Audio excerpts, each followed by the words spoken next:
আজ আমরা চলেছি পশ্চিমবঙ্গের এমন এক জেলায় যা তার ইতিহাসের জন্য বিখ্যাত গোটা দেশে।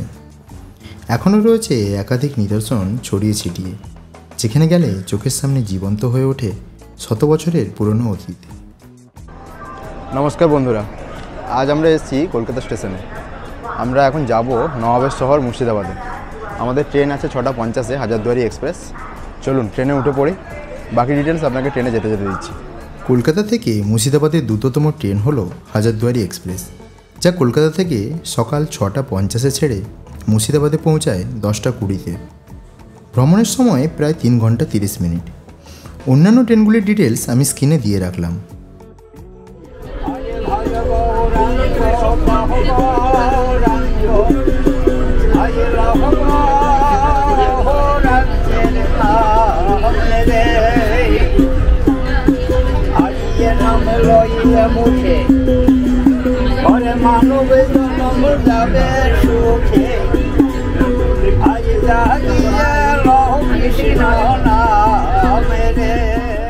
বাউল গান শুনতে শুনতে আর চলমান বাটার টোস্টের দোকান থেকে বাটার টোস্ট খেতে খেতে আমরা পৌঁছে গিয়েছিলাম মুর্শিদাবাদ স্টেশনে। আমরা প্রথম থেকেই টোটো বুক করে রেখেছিলাম। আমি আপনাদেরও বলবো শুরু থেকেই টোটো বুক করে রাখতে। 1 নম্বর প্ল্যাটফর্ম দিয়ে বেরোলেই সামনেই দেখবেন অনেক টোটো দাঁড়িয়ে আছে সারি বেঁধে। আমাদের টোটো দাদার নাম ও নাম্বার স্ক্রিনে দিয়ে রাখলাম। টোটো করে প্রথমেই চলে এলাম হোটেলে। হোটেলও আমরা আগে থেকেই বুক করে রেখেছিলাম। আমরা ছিলাম হোটেল প্যালেস ভিউতে। এই হোটেলটি অল্প কিছুদিন হলো ওপেন হয়েছে, এখনও আন্ডার কনস্ট্রাকশন। তবে ডিলাক্স রুম থেকে সুইট রুম সবই অ্যাভেলেবেল আছে এখন। হোটেলের বাকি রিভিউ রাতে দিচ্ছি। এলোমেলো করে ফেলার আগে আমাদের রুমটার একটা ছোট্ট ট্যুর করিয়ে দিচ্ছি। আমরা নিয়েছিলাম ডিলাক্স ডাবল রুম। রুম ছিল অসাধারণ।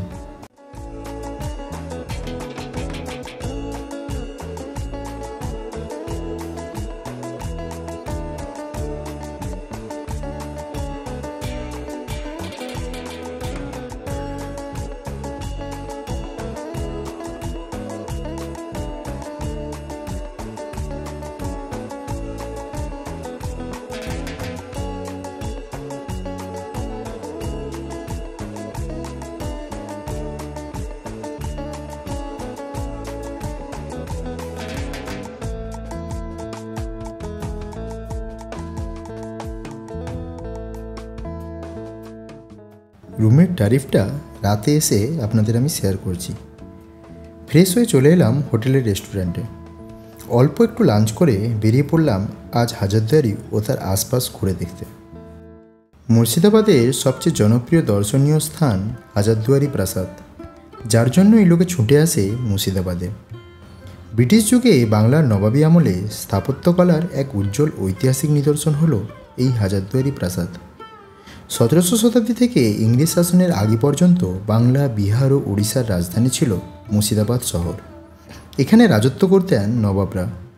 এখানকার নবাব হুমায়ুন যা ইউরোপিয়ান স্থাপত্যের অনুকরণে এই প্রাসাদ বানান। বিশালাকার এই প্রাসাদে প্রত্যেকটি হলঘর অনুপম সৌন্দর্যের আলোকে সজ্জিত। ভাগীরথী নদীর পূব দিকে মাথা উঁচু করে থাকা এই বিশাল প্রাসাদের 3 তলায় ছিল বেগম ও নবাবের থাকার ঘর, 2 তলায় ছিল দরবার হল, পাঠাগার ও অতিথিশালা এবং 1 তলায় ছিল অফিস ঘর ও নানা গাড়ি রাখার জায়গা। সাধারণত এই প্রাসাদটি বহু দরজা বিশিষ্ট বলে একে হাজারদুয়ারি বলে নামকরণ করা হয়।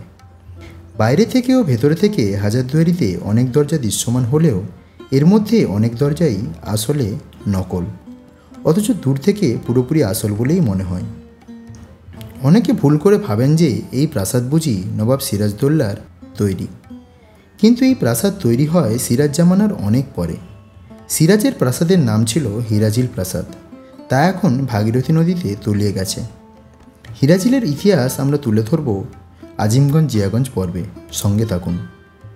বর্তমানে ভারতের পুরাতত্ত্ব বিভাগ এখানে একটি সংগ্রহশালা বানিয়েছেন। ভেতরে রয়েছে নবাব জামানার হাজারো নিদর্শন, যা ঘুরে দেখতে আপনাদের 2 থেকে 3 ঘন্টা লাগবে। ভেতরে ক্যামেরার অনুমতি নেই, তবে দুর্বল কাঠামোর জন্য দর্শকদের 3 তলায় উঠতে দেওয়া হয় না। শুক্রবার মিউজিয়াম বন্ধ থাকে। হাজারদুয়ারির প্রাক্তন নাম বড়াকোঠি, বিকল্প নাম নিজামত কিলা। এর নির্মাণ কার্যের উদ্বোধন করা হয় 9ই আগস্ট 1829 সালে এবং সম্পূর্ণ হয় 1837-এর ডিসেম্বরে। নির্মাণে ব্যয় হয়েছিল 16 লক্ষেরও বেশি স্বর্ণমুদ্রা, আর আর্কিটেক্ট ছিলেন কর্নেল ডানকান ম্যাকলিওড।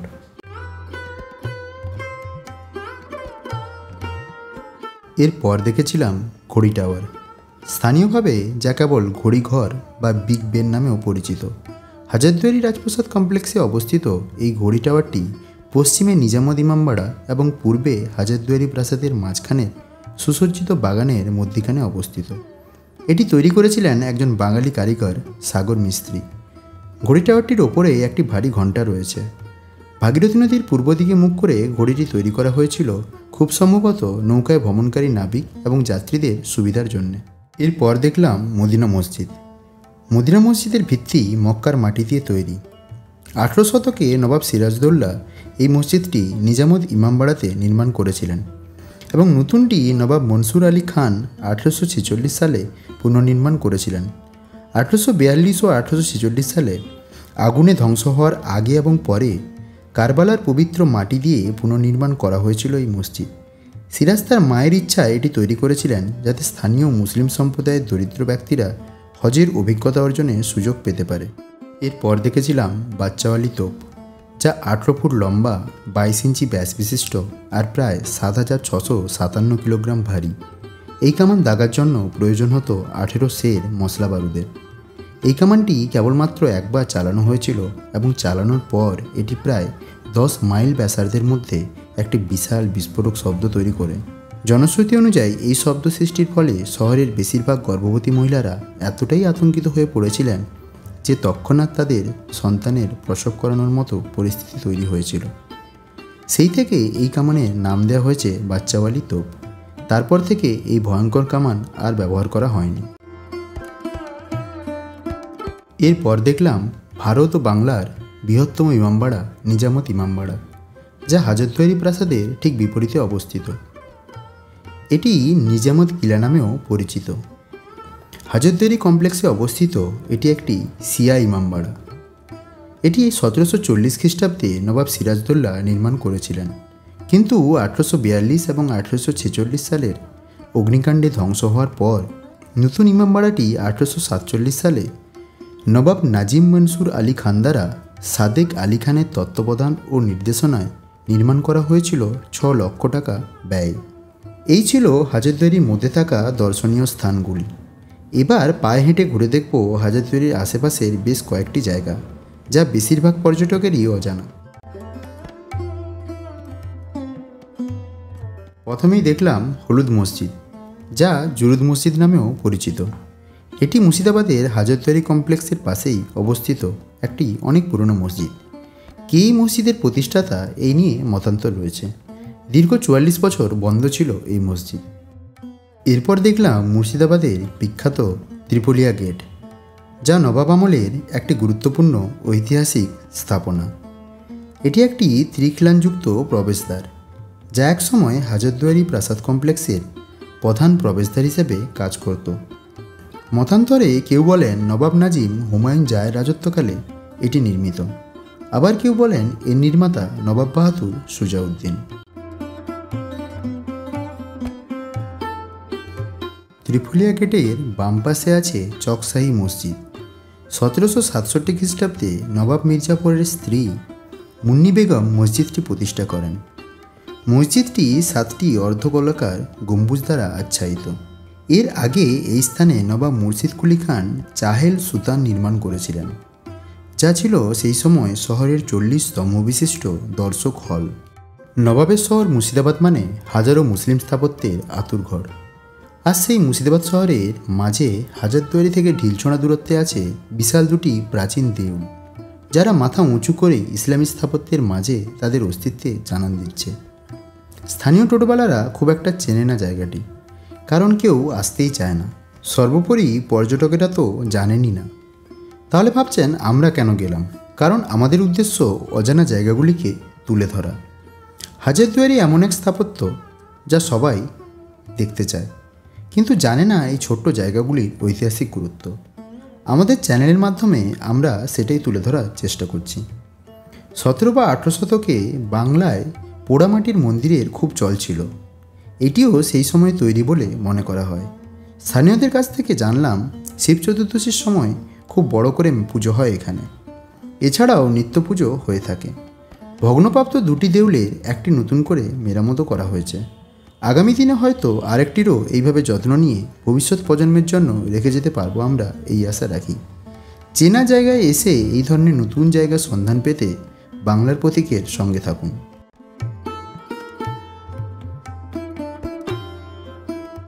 এরপর দেখলাম ওয়াসিম মঞ্জিল, যা নতুন প্রাসাদ নামেও পরিচিত।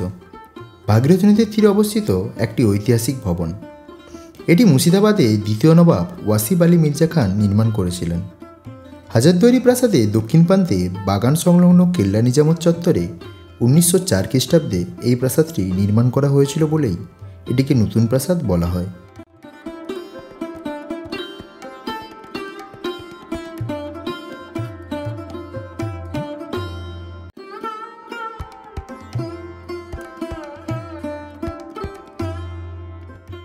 নবাব ওয়াসিম আলী মির্জা খান নদিয়া বিভাগের অধীনস্থ গণপূর্ত উপবিভাগের আধিকারিক মিস্টার ভিভিয়ান এবং বাঙালি প্রকৌশলী সুরেন্দ্র বরাতের নির্দেশনা ও তত্ত্বাবধানে এটি নির্মাণ করেছিলেন।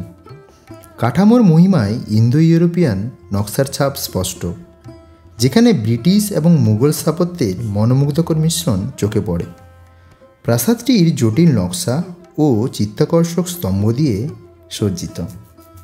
এই ভবনটি তথা প্রাসাদটিকেই নবাব তার বাসভবন হিসাবে ব্যবহার করতেন। ভবনটি হাজারদুয়ারি প্রাসাদের দক্ষিণে এবং হাজারদুয়ারি প্রাসাদের মধ্যবর্তী নিজামত ইমামবাড়ার দক্ষিণে অবস্থিত জুরুদ মসজিদের ঠিক বিপরীতে ভাগীরথী নদীর সমান্তরালে নির্মিত।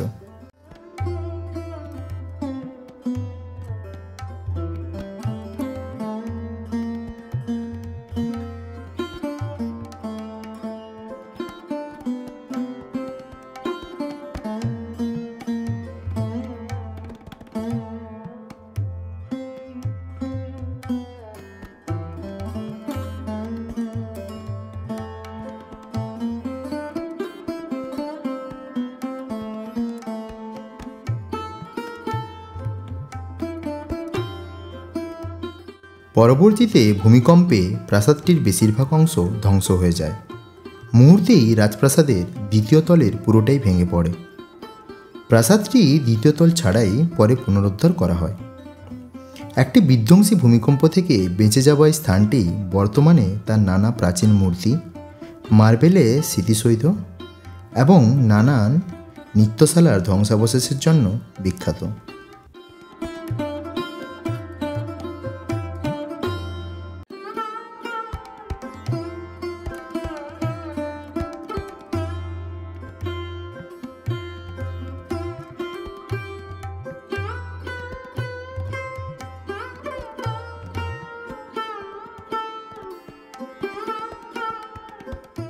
ওয়াসিম মঞ্জিলের টিকে থাকা অংশগুলি বাংলার নবাবদের বিলাসবহুল জীবনযাত্রার একটি আভাস দেয়। ওয়াসিম মঞ্জিলটির নির্মাণ এমন নকশায় করা হয় যে এটি দেখতে কিছুটা দুর্গের মতো এবং কোনায় কোনায় রাখা হয় ছোট ছোট টাওয়ার বা বুরুজ। 120 বছরের পুরাতন ভবনটিতে বহু ঐতিহাসিক নিদর্শন এখনও সংরক্ষিত রয়েছে।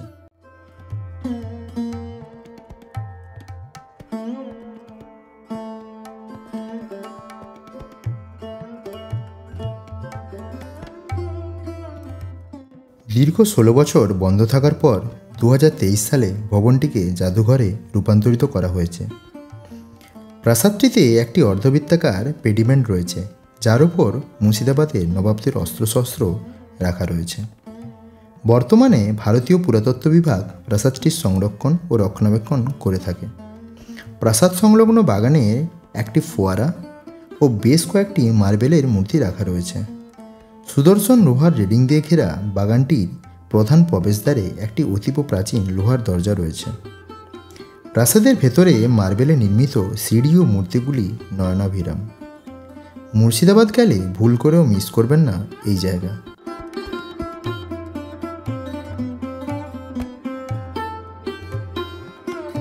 জীর্ণস্থানে পা রাখলে এক অদ্ভুত অনুভূতি হয়, এত পিসপিসানি, এত অকথ্য গল্প, এত পদচিহ্ন, এত উপাখ্যান। মুর্শিদ কুলি খান ছিলেন বাংলার প্রথম নবাব, যিনি 1717 থেকে 1727 সাল পর্যন্ত দায়িত্ব পালন করেছিলেন। তৎকালীন সম্রাট ঔরঙ্গজেব তাকে 1700 সালের দিকে দিওয়ান হিসেবে বাংলায় নিযুক্ত করেছিলেন। আর এটি ছিল সেই জায়গা যেখানে কুলি খান তার সমস্ত প্রদেশ থেকে প্রাপ্ত রাজস্বের হিসাব নিকাশ করতেন। আজ তা ভগ্নপ্রায়। এবার দেখে নেব ওয়াসিম মঞ্জিলের সামনেই অবস্থিত বেশ কয়েকটি দর্শনীয় স্থান। প্রথমেই দেখব দক্ষিণ দরওয়াজা। হাজারদুয়ারি এলাকায় দুটি প্রধান দরওয়াজা আছে। একটি দরওয়াজা ত্রিফলিয়া গেট, যা আগে দেখালাম, এবং অন্যটি দক্ষিণ দরওয়াজা, যা ভাগীরথী নদীর তীরে অবস্থিত। এটি মুর্শিদাবাদের কেন্দ্রীয় শহরের অন্যতম প্রধান প্রবেশদ্বার, যা হাজারদুয়ারি প্রাসাদ থেকে 800 মিটার দূরে অবস্থিত। গেটটি মুর্শিদাবাদের দক্ষিণতম অংশে হওয়ায় এর নামকরণ করা হয়েছিল দক্ষিণ দরওয়াজা। ওয়াসিম মঞ্জিলের সামনেই দক্ষিণ দরওয়াজার অদূরেই আছে এই সাদা বা সাফেদ মসজিদ। বর্তমান ছোট নবাব সৈয়দ রেজা আলী মির্জার বাড়ি থেকে যা কয়েকশো মিটার দূরে। এই সাদা মসজিদ সিরাজদৌল্লা তৈরি করেছিলেন, যা বর্তমানে রক্ষণাবেক্ষণের পাশাপাশি সেখানে দৈনিক নামাজ পাঠ করেন সৈয়দ রেজা আলী মির্জা। পাশেই সুসজ্জিত বাগান তৈরি করা হয়েছে লালবাগ পুরসভার পক্ষ থেকে। চাইলে এর পাশ দিয়ে প্রবাহিত গঙ্গাতে হাত দিয়ে ছুঁয়েও দেখতে পারেন। জায়গাটির পরিবেশ অতীব শান্ত।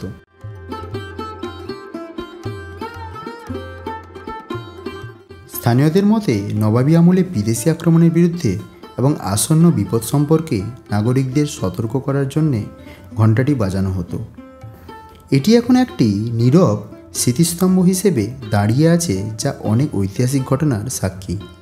বাংলার প্রথম নবাব মুর্শিদ কুলি খাঁয়ের জামাই নবাব সুজাউদ্দিন মোহাম্মদ খাঁ 1725 সালে ঘণ্টাঘড়ি স্থাপন করেন।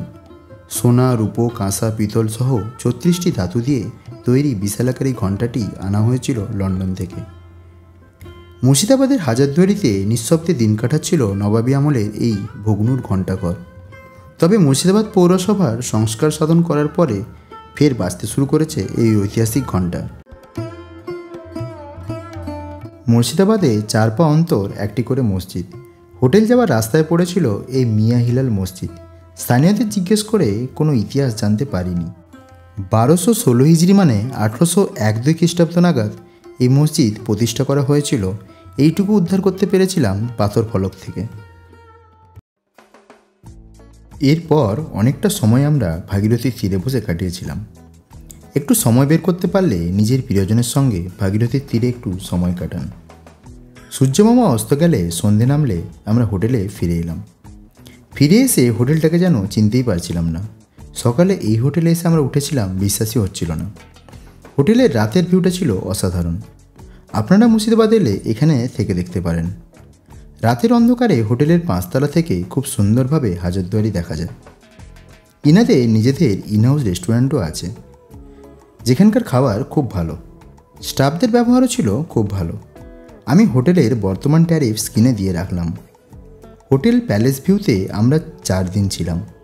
আমাদের বিন্দুমাত্র কোনো সমস্যা হয়নি। আবারও আমি মুর্শিদাবাদ গেলে এখানেই থাকব। আজ শুধুমাত্র ঘুরে দেখলাম হাজারদুয়ারি চত্বর।